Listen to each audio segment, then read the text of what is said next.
उसमें अब वो उसके कारण हुआ या इसके विचार के कारण हुआ, तो इसमें हम कई दिन क्या, कई महीने और कई वर्षों भी चर्चा कर लें तो भी हम इसका ठीक ठीक निर्धारण नहीं कर पाएंगे।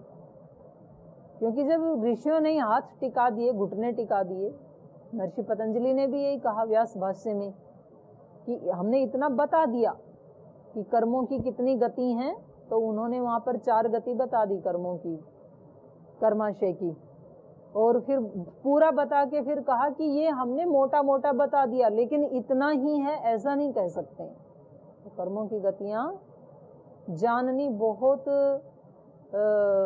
कठिन काम है, ये इसको नहीं जान सकते। तो हमारे लिए हम क्या करें फिर? हमारे लिए आज का दिन हमारे पास है और आज के दिन में जिसको मैंने उचित माना है वो सारी दिनचर्या में आज करूं, ये एक उपाय है। बस मैंने जाना है कि जल्दी उठना अच्छा है तो मैं आज के दिन जल्दी उठूं। मैंने जाना है कि ध्यान करना अच्छा है, व्यायाम प्राणायाम करना अच्छा है, यज्ञ करना अच्छा है, किसी के साथ झगड़ा करना अच्छा नहीं है, मधुर व्यवहार करना अच्छा है, अपने हिस्से की चीज भी अगर कोई ऐसा व्यक्ति आए उसको देना अच्छा है। जो जो हमने अच्छा जाना है हमें हमारी अनुसार वो हम सुबह से शाम तक करें। आज का दिन मेरे हाथ में, कल वाला गया, आने वाला कल मेरे अधिकार में नहीं है। आज क्या करना है उसको मैं करूं, और उसको करेंगे तो बहुत सारी चीजें फिर हमारे अंदर से ही अभिव्यक्त होने लगती हैं। पुस्तकों से या गुरुजनों से तो 1/4 ज्ञान मिलता है ना, बाकी 3 हिस्से तो अपने आप अभिव्यक्त करना पड़ेगा। तो वो हो जाएगा अभिव्यक्त अपने आप ही। जैसे जैसे हम ऐसा आचरण करने लगेंगे तो हम कभी भी ये ना सोच के चलें कि हमारा 100% समस्याओं का समाधान या ज्ञान केवल शास्त्र पढ़ने से या केवल उपदेश सुनने से या केवल शास्त्रार्थ करने से, प्रश्न पूछने से हो जाएगा, ऐसा नहीं है। 1/4 होगा। हमें भूख लगी है, आप पूछते हैं जी भूख मिटाने का क्या उपाय है, तो फिर आपको बताया जाता है कि आप खेती करो, उसमें हल चलाओ, फिर उसमें गेहूं बो, फिर उसमें नलाई करो, उसमें पानी डालो, फिर कटाई करो, फिर उसको निकाल के घर में लाओ, फिर उसका आटा बनाओ, फिर उस आटे को गूंदो, फिर चूल्हे में आग डाल के उस पे तवा रख के वो गोल गोल उसको बना के बेल के उस पे डालो, फिर उसकी सिकाई करो, फिर खाओ। ये समाधान पूरा हो गया। लेकिन क्या इस समाधान से पेट की भूख शांत हो जाएगी? क्या भूख शांत नहीं होगी इससे। ये तो बता दिया बस एक प्रोसेस, अब लगना पड़ेगा। तो हमें ये ठीक है, पता होना चाहिए प्रोसेस, तो तभी तो करेंगे। तो ये शब्द ज्ञान भी हमारे लिए बहुत ज्यादा उपयोगी है, क्योंकि ये याद आएगा तब तो हम दूसरी चीजों से बचेंगे। लेकिन केवल शब्द ज्ञान से सारी समस्याओं का समाधान हो जाएगा ऐसा नहीं है। शब्द ज्ञान को फिर क्रिया में क्रियान्वित करना होता है, और फिर क्रिया की भी क्वालिटी को अपने संस्कारों के अनुसार उसकी क्रिया की भी उत्तम, मध्यम, सामान्य 3 क्वालिटी होती हैं। तो हम जो क्रियाएं कर रहे हैं वो कौन सी क्वालिटी की हैं, ये हमें खुद देखना पड़ेगा, रोजाना देखना पड़ेगा। वही क्रिया कर रहे हैं हम सब मिलके व्यायाम कर रहे हैं, सब मिलके प्राणायाम कर रहे हैं, फल सबका अलग अलग है, लेकिन सबके जीवन में अलग अलग उपलब्धि होगी। क्यों? क्योंकि उस क्रिया में ही ये छिपा हुआ था फल। किस भाव से किया आपने, आपके चित्त की स्थिति क्या थी वो करते समय, वैसा ही फल मिलेगा। बाहर से एक जैसी क्रिया होते हुए भी फल सब के अलग अलग हैं। तो हमें उन्हीं क्रियाओं को सामान्य से मध्यम में लाना है, मध्यम से उत्तम में लाना है, और यही गीता का उपदेश है। तो आगे थोड़ा सा पढ़ लेते हैं। अभी कल यज्ञों की बात चल रही थी। देवम एव अपरे यज्ञम योगिना पर्युपासते ब्रह्माग्नौ अपरे यज्ञम यज्ञेन एव उपजुह्वति। अच्छा, ये तो हो गया था ना, 30 हो गए। 32 तक हो गए थे। हाँ, एवं बहुविधा यज्ञा वितता ब्रह्मणो मुखे कर्मजान विद्धि तान सर्वान एवं ज्ञात्वा विमोक्षसे। तो ये बहुत सारे यज्ञ जो है ये ब्रह्मणों मुखे, वेद में वितता इनका विस्तार है, लेकिन ये सारे यज्ञ कर्म जान विद्धि, कर्म से ही उत्पन्न होते हैं ऐसा जान, उनके लिए कर्म तो करना पड़ेगा। तान सर्वान एवं ज्ञात्वा, उन सब के बारे में ये जान करके, क्या जान करके, जो भी मैं कर्म कर रहा हूँ वो यज्ञ रूप ही है और उसको यज्ञ की भावना से ही करना है। खाना खाना भी क्या है, एक यज्ञ है।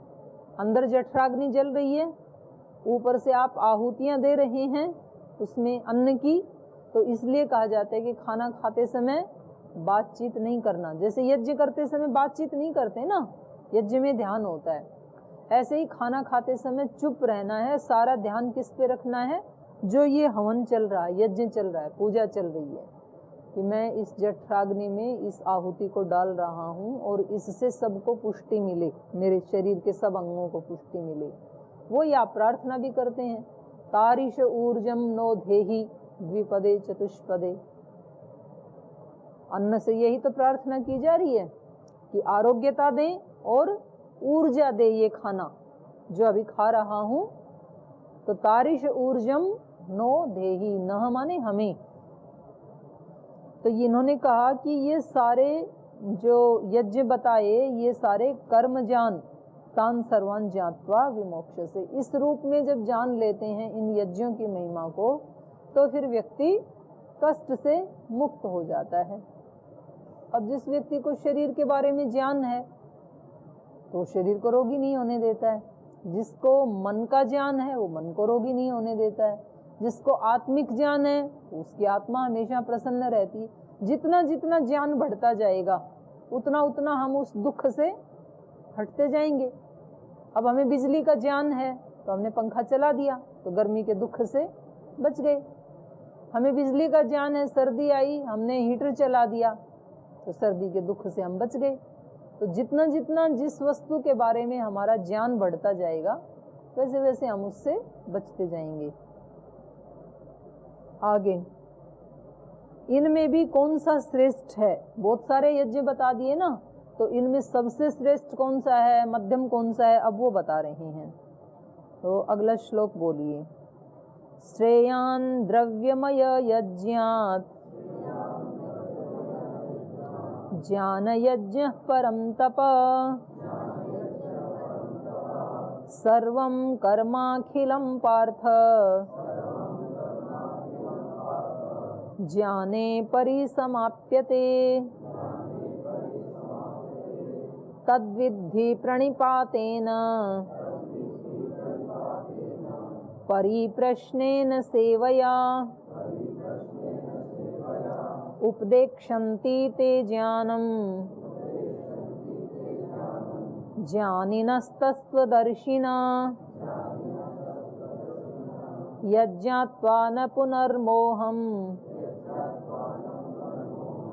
एवं यास्यसि पाण्डव येन भूतान्यशेषेण द्रक्ष्यस्यात्मन्यथो मयि।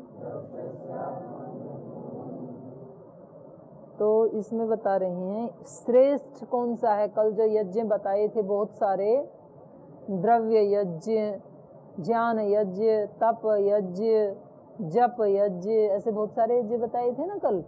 तो कह रहे हैं उनमें श्रेयान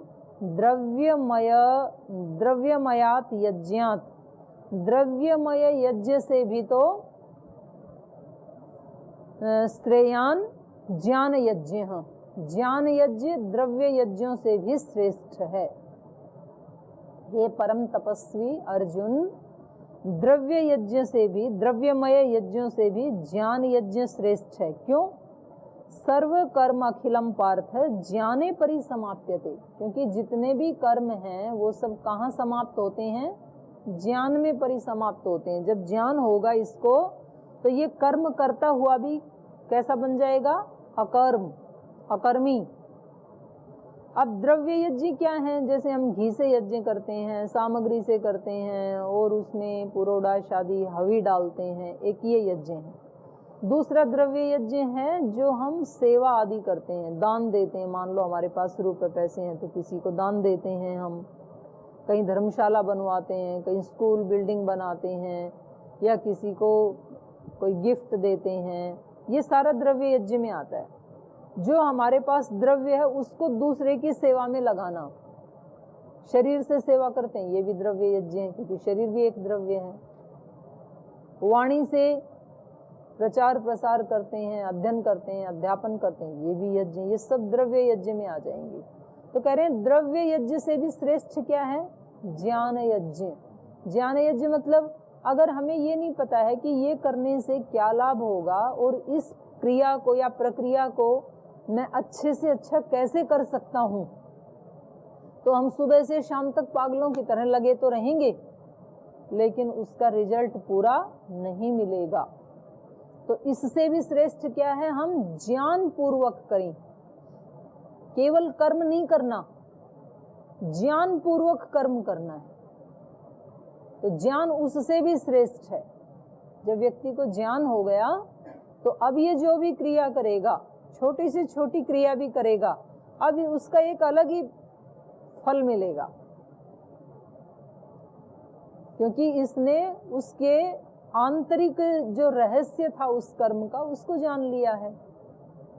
और कह रहा है सारे के सारे जो यज्ञ हैं, चाहे तप है, चाहे द्रव्य यज्ञ है, जप है, तप है, कोई तप कर रहा है, ऐसे बैठ गया धूप में, आसन लगा के बैठ गया है, इन सब का भी लक्ष्य क्या है? ज्ञान को प्राप्त करना, कि मुझे विवेक की प्राप्ति हो, ज्ञान की प्राप्ति हो, ईश्वर की प्राप्ति हो, वो ही लक्ष्य है। तो वो ज्ञान से ही यदि प्राप्त हो जाता है तो फिर ये सब करने की आवश्यकता नहीं है। फिर व्यक्ति को ये वाला जप करने की आवश्यकता नहीं है, पूरे दिन धूप में बैठने की जरूरत नहीं है। वो सुबह से शाम तक जो कर रहा है वो उसके लिए पूजा ही बन जाता है। फिर तो जितने भी महापुरुष हुए उन्होंने सामान्य सामान्य कामों को भी पूजा में कन्वर्ट कर दिया, उनके लिए वही पूजा बन गया। तो उन्होंने कहा कि मेरे को ये सब पूजा करने की आवश्यकता नहीं है। कबीरदास जैसे लोग जो हमारे यहाँ पर कवि हुए, महापुरुष हुए, पत्थर पूजे हरि मिले तो मैं पूजूं पहाड़, ताते तो चाकी भली पीस खाए संसार। अगर केवल मूर्ति पूजा करने से ही ईश्वर मिल जाए तो मैं सबसे बड़ी मूर्ति पर्वत की पूजा कर लूंगा फिर तो, लेकिन मिलता तो नहीं है ना। तो कह रहे हैं इससे अच्छा तो फिर पत्थर की पूजा यदि करनी है तो चक्की में भी तो एक पत्थर है ना, तो मैं उसी की पूजा कर लेता हूँ, तो कम से कम आटा तो निकलेगा, तो दूसरे लोग खाएंगे तो सही। तो मैं उसी को, उस कर्म को ही क्या बना दूंगा? पूजा बना दूंगा। जो आटा पीसने वाला कर्म है उसी को मैं पूजा बना दूंगा, तो उससे मेरा डबल लाभ होगा, पूजा भी हो जाएगी, आटा भी मिल जाएगा। तो ये ज्ञान यज्ञ है। तो इसलिए इन्होंने यहाँ पर कहा श्रेयान द्रव्यमय यज्ञात ज्ञान यज्ञ परम तप। हे परम तपस्वी, मेरी दृष्टि में तो सबसे श्रेष्ठ क्या है? द्रव्य यज्ञ से भी श्रेष्ठ क्या है? ज्ञान यज्ञ है। क्योंकि सर्व कर्म अखिलम पार्थ ज्ञाने परि समाप्यते। हे पार्थ, ये सारे कर्म, यज्ञ याग करते हैं, पुण्य करते हैं, दान करते हैं, भंडारा करते हैं, लंगर लगाते हैं, ये सारे के सारे किसके लिए हैं? ज्ञान की प्राप्ति के लिए। अंदर विवेक पैदा हो जाए, वो सुख मिल जाए, तो ये सारे कर्म भी जाकर के ज्ञान में ही समाप्त होते हैं, इसलिए वो सबसे ज्यादा अच्छा है। फिर आगे बताया वो ज्ञान मिलेगा कैसे, कैसे उसको पाएं हम कि हमारा प्रतिपल ही पूजा बन जाए। तो उस ज्ञान को पाने का उपाय क्या है वो बता रहे हैं अगले श्लोक में। तद विद्धि प्रणिपातेन परिप्रश्नेन सेवया उपदेक्षन्ति ते ज्ञानम ज्ञानिनः तत्वदर्शिनः। कहा कि उसके लिए तो फिर जो ज्ञानी को भी यहाँ क्या कहा? तत्वदर्शी। तत्वदर्शी माने यथार्थ को देखने वाले, अर्थात ऋषि, जिन्होंने उस विषय को देखा है, तत्व को जाना है, जो तत्ववेत्ता हैं, जो ब्रह्मवेत्ता हैं उन लोगों के पास जाना पड़ेगा। कैसे? तद विद्धि प्रणिपातेन, उनके पास जाकर के उनको प्रणिपात, प्रणिपात मतलब प्रणाम करना, प्रणाम करना मतलब अपने अहंकार को उनके सामने झुकाना। प्रणाम का मतलब क्या है? कि मैं आपके सामने अपने अहम को झुकाता हूँ, विनम्रता प्रदर्शित कर रहा है। तो जब हम गुरुओं के, संतों के, तत्वदर्शियों के पास जाते हैं और जब हम उनको प्रणिपात करते हैं तो हमारे ज्ञान की वृद्धि होती है। और परिप्रश्नेन, फिर उनसे प्रश्न पूछते हैं, वो उसका उत्तर देते हैं, तो उससे भी ज्ञान की वृद्धि होती है, चीजें स्पष्ट होती हैं ना। तो संशय के बिना भी ज्ञान नहीं आता है, पहले तो संशय उठाना पड़ेगा कि जी ऐसे कैसे हो गया, और फिर संशय में ही बने रहें तो भी फिर ज्ञान से हमारी मुलाकात नहीं होगी। तो संशय को हटाना भी बहुत जरूरी है। तो जब गुरुजन या शास्त्र हमें उत्तर देते हैं तो इसको कहा परिप्रश्नेन, प्रश्न और उसका उत्तर, उसको कहेंगे परिप्रश्न। इसके द्वारा भी वो ज्ञान बढ़ेगा। और तीसरा बताया सेवया, सेवा के द्वारा हम उन तत्वदर्शियों की, उन ज्ञानियों की, ज्ञानिनः तत्वदर्शिनः, उन तत्ववेत्ता ज्ञानियों की सेवा करें। सेवा मतलब क्या है? यहाँ जिसकी उनको आवश्यकता है। सेवा का मतलब केवल इतना नहीं है कि उनके कपड़े धोएं, उनके पैर दबाएं, वो भी सेवा है, पर वो तो सबको नहीं मिल सकती है। अब एक गुरुजी के कपड़े 500 लोग धोने लगे तो कपड़ा तो एक ही जोड़ी है ना, तो बाकी के 499 क्या करेंगे? फिर एक ही धोएगा उसको, तो 500 बार तो धो नहीं सकते एक ड्रेस को। सब उनका खाना का बर्तन या खाना बनाने लगे, ये भी पॉसिबल नहीं है। सब पैर दबाएं, ये भी पॉसिबल नहीं है, क्योंकि पैर तो दो ही हैं, तो दो ही दबा पाएंगे, तो बाकी क्या करेंगे? वो भी सेवा है, लेकिन यहाँ सेवा का अभिप्राय है जो उन गुरुजनों का, उन तत्ववेत्ताओं का मिशन है, वो क्या चाहते हैं हमसे और क्या चाहते हैं पूरी मानवता से, वैसा आचरण करना। वो चाहते हैं हम तपस्वी हों, वो चाहते हैं हम विद्वान हों, वो चाहते हैं हम सेवा परायण हों, वो चाहते हैं हम ब्रह्मचारी हों, वो चाहते हैं हम व्रतधारी हों, वो चाहते हैं कि हम सबकी सेवा करने वाले हों। वैसा आचरण करना, यही क्या है? गुरु की सेवा है। जैसे उन्होंने अपने जीवन को तपाया, वो चाहते हैं ये दूसरी आत्माएं भी वैसे तपाएं, वो भी उस सुख को प्राप्त करें, तो ये उनकी सेवा है। तो सेवा करने से भी ज्ञान की प्राप्ति होती है। तो ज्ञान प्राप्ति के 3 साधन बताए इन्होंने। प्रणिपातेन, परिप्रश्नेन, सेवया। गुरु के पास जाकर के सबसे पहले विनम्रता से उनको प्रणाम आदि करें तो वो हमें आशीष देंगे, तो ज्ञान बढ़ेगा। और परिप्रश्नेन, जिज्ञासा पूर्वक, विनम्रता पूर्वक उनसे प्रश्न पूछेंगे, वो उत्तर देंगे, तो हमारा ज्ञान बढ़ेगा।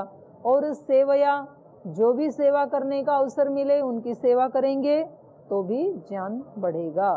उपदेक्षन्ति ते ज्ञानम, ज्ञानिना तत्वदर्शिना, वो तत्ववेत्ता, वो ज्ञानी, ते तुम्हारे अंदर ज्ञानम उपदेक्षन्ति, तुम्हारे लिए ज्ञान का उपदेश दे देंगे। फिर उनको कहना नहीं पड़ेगा, वो अपने आप ही बताएंगे जो कुछ उनके पास है।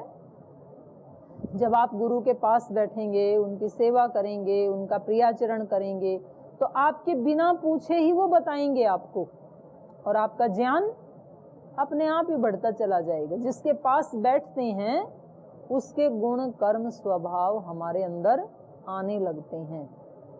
अग्नि के पास बैठेंगे तो क्या आने लगेगा? हमारे शरीर में उष्णता आने लगेगी, ताप आने लगेगा, और अंधकार भी नहीं आएगा शरीर के ऊपर। जब तक अग्नि है तो प्रकाश भी बना रहेगा, तो प्रकाश और उष्णता अपने आप आने लगती है। जल के पास बैठेंगे तो शीतलता अपने आप आने लगेगी, गंगा के पास बैठेंगे तो ठंडी लगने लगेगी। तो ऐसे ही गुरुजनों के पास जब हम श्रद्धा से, प्रणिपातेन, श्रद्धा पूर्वक बैठते हैं, उनकी सेवा करते हैं और उनसे जिज्ञासा पूर्वक कुछ पूछते हैं, तो फिर वो उस ज्ञान का उपदेश देते हैं। यद ज्ञात्वा न पुनर्मोहम, एवं यास्यसि पांडव, यद ज्ञात्वा जिसको जान करके, न पुनः मोहम, फिर दोबारा मोह को प्राप्त नहीं होता है ये व्यक्ति। मोह वही चित्ते, मोह मतलब चित्त की विचलन, चित्त विचलित रहता है ना, ये मोह के कारण होता है। तो कह रहे हैं कि उस ज्ञान की जब प्राप्ति हो जाएगी, यद ज्ञात्वा, उस ज्ञान को जान करके, उसको प्राप्त करके, न पुनः मोहम, फिर ये विचलित नहीं होगा। एवं यास्यसि पांडव, तो ऐसे प्राप्त होगा वो ज्ञान, और जब वो ज्ञान प्राप्त होगा तो मोह अपने आप नष्ट हो जाएगा। ये न भूतानि अशेषेण द्रक्ष्यस्य आत्मनि अथ मयि, तो कह रहे हैं हे अर्जुन, ये न उससे, उससे माने ज्ञान से, जिससे भूतानि अशेषेण द्रक्ष्यसि आत्मनि, वो ज्ञान जब उत्पन्न हो जाएगा तो ये प्राणी आत्मनि, अपने आप में ही, अशेषेण द्रक्ष्यसि, अशेष कहते हैं संपूर्णता को, तब ये अपने आप में, अपनी आत्मा के अंदर ही उस संपूर्णता को देख लेगा। ज्ञान होगा तो इसको बाहर कहीं जाने की भी जरूरत नहीं है, फिर ये अपनी आत्मा में ही उस संपूर्ण ज्ञान का दर्शन कर लेगा। अथ उ मयि, और फिर उस ज्ञान के बाद मेरा भी दर्शन कर लेगा। पहले इसको अपनी आत्मा की शक्तियों का एहसास होगा कि मेरा वास्तविक स्वरूप क्या है, ज्ञान होगा तब, और उसके बाद फिर आत्मा से भी बड़ी कोई शक्ति है जो हम सब आत्माओं का नियमन कर रही है, कर्म फल दे रही है, उस परमात्मा का भी इसको ज्ञान हो जाएगा। केवल इसी में ये क्वालिटी है। तो ये ज्ञान प्राप्त करने के लिए फिर किसी ऐसे श्रोत्रिय ब्रह्मनिष्ठ तत्ववेता ज्ञानी गुरु की शरण में जा करके और सेवा उनकी करनी पड़ेगी, उनके प्रति विनम्र रहना पड़ेगा, उनसे जिज्ञासा पूर्वक पूछना पड़ेगा। तो वो ज्ञान जब उत्पन्न हो जाएगा हमारे चित्त में, तो फिर ये अपनी क्वालिटी को, अपने क्षमताओं को जानने लग जाता है। नहीं तो उससे पहले व्यक्ति को क्या लगता है, मैं तो एक कमजोर सा व्यक्ति हूँ, मुझे तो कुछ आता नहीं है, मैं तो अज्ञानी हूँ, ऐसे कह कह करके और अपने आप को उड़ान भरने के लिए तैयार ही नहीं करता है, क्योंकि इसको पता ही नहीं है कि मेरे अंदर कितनी शक्तियां हैं। और जैसे जैसे ज्ञान बढ़ता जाएगा इसको पता लगेगा कि मेरे अंदर तो बहुत शक्तियां हैं, मैं जो चाहूँ सो कर सकता हूँ।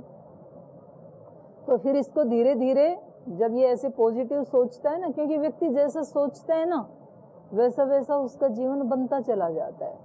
इसी को क्लिष्ट अक्लिष्ट वृत्तियां कहा है योग दर्शन में, कि हम जैसा सोचेंगे, यदि हमने अपने आप को कायर, कमजोर, सामान्य व्यक्ति और दुबला पतला ऐसा मान लिया हमने यदि, तो फिर हमारा जीवन वैसा ही बनेगा।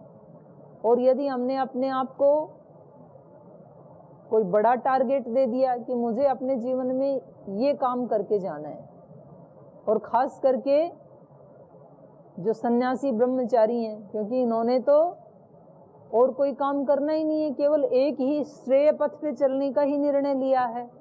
तो श्रेय पथ पे चलने का मतलब क्या, श्रेय मतलब क्या, ये खाना तो दूसरे भी खा रहे हैं जो हम खा रहे हैं, हमारी कुछ दिनचर्याएं हैं, उनकी भी कुछ दिनचर्याएं हैं। जैसे हम अनअवेयर अवस्था में, अजागरूक अवस्था में रोते पीटते दुखी होते उसको पूरा कर लेते हैं, ऐसे वो भी पूरा कर लेते हैं। तो फिर अंतर क्या है हमारे में और उनमें? अंतर ज्ञान का होना चाहिए कि उनको वो सब क्रिया करते हुए भी अपनी आत्मा की शक्तियों का ज्ञान नहीं है, एक रोबोट की तरह से काम करते हैं। लेकिन एक सन्यासी को, एक योगी को, एक ब्रह्मचारी को छोटी से छोटी क्रिया करते हुए भी ये ज्ञान रहता है कि मैं इस क्रिया को किस क्वालिटी वाला कर रहा हूँ और इससे मेरा पुण्य बढ़ेगा कि पाप बढ़ेगा। इस क्रिया के द्वारा ही मैं अपने भाग्य को खुद लिख रहा हूँ। भाग्य विधाता कहते हैं ना, तो हमारे भाग्य को कौन लिखता है, हमारा भाग्य कैसा है, ये किसने लिखा? किसने लिखा?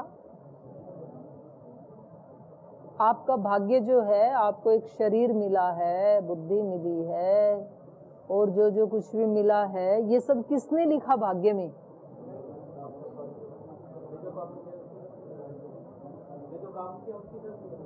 हाँ जी ताऊ, याद है? यदि हमने लिखा तो हमने और इससे ज्यादा श्रेष्ठ क्यों नहीं लिखा? इससे श्रेष्ठ भी तो जीवन हो सकता है ना, तो क्यों नहीं लिखा हमने जब हम ही लिखने वाले हैं? अभी तो ज्ञान अच्छा है, तो अभी कैसा लिख रहे हैं? आपको ध्यान है आज सुबह 4 बजे से लेके और अभी 12 बजे तक आपने आज का भाग्य कैसा लिखा? जरा अपना एक बार टटोलना, एक सरसरी सी दृष्टि डालो। सुबह 4 बजे से लेके अभी 12 बजे तक 8 घंटे में आपने क्या क्या किया, और उसमें आपने अपना भाग्य आज का कैसा लिखा? उत्तम कोटि का लिख डाला कि मध्यम वाला था, या सामान्य था, या उससे भी नीचे था, या पता ही नहीं क्या लिखा? इतनी स्थितियों में से कौन सी स्थिति है हमारी? अलग अलग पता चलेगा आपको। तो इसमें ज्यादातर संख्या वो होगी कि पता ही नहीं क्या लिखा गया, नहीं पता क्या क्या हो गया। कौन कौन से विचार आए आज सुबह से अब तक? कोई रिपोर्टिंग है आपके पास? कौन कौन से विचार आए आज सुबह से लेके? नहीं है, पता ही नहीं क्या क्या विचार आए। 1 मिनट में 40 से 50 विचार आते हैं। 8 घंटे हो गए, सोचो कितने विचार उठे होंगे। उनमें कौन कौन से विचार आए? मुश्किल से 2, 4, 10 बता पाएंगे आप। उस समय ये विचार आया, और वो भी अब याद करेंगे तब। उस समय तो वो भी जागरूकता नहीं थी।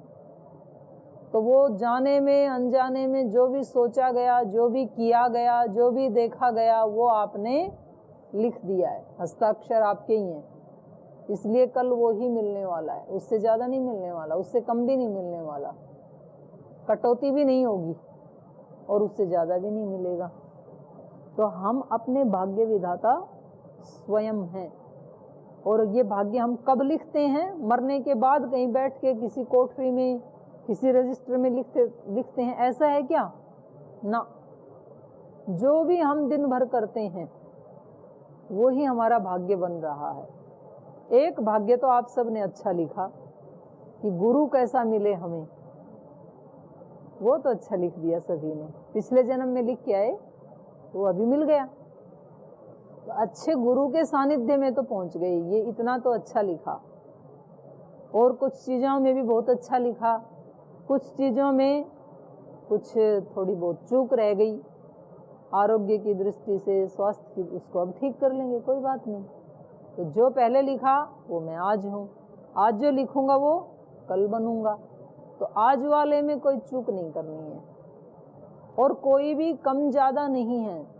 आत्मा में कोई अप डाउन नहीं है, कर्म में अप डाउन होता है। आत्मा तो सब महान है। ये बहुत अच्छा सा विषय प्रसंग चल रहा है, ज्ञान वाला, क्योंकि व्यक्ति को यही कंफ्यूजन बना रहता है हमेशा, ज्ञान श्रेष्ठ है या कर्म श्रेष्ठ है। कुछ बोलते हैं कि कर्म में लगे रहो, बिना कर्म के कुछ नहीं होगा। कुछ कहते हैं कर्म को बिल्कुल छोड़ दो, ज्ञान के बिना मुक्ति नहीं है। तो व्यक्ति कंफ्यूज हो जाता है कि मैं ज्ञान मार्ग पे चलूं कि कर्म मार्ग पे चलूं। तो ये उसको स्पष्ट करेंगे अभी आने वाले जो श्लोक हैं पाठ के अंत तक। तो इसको हम कल पढ़ेंगे। आज यहीं पाठ को विराम देते हैं।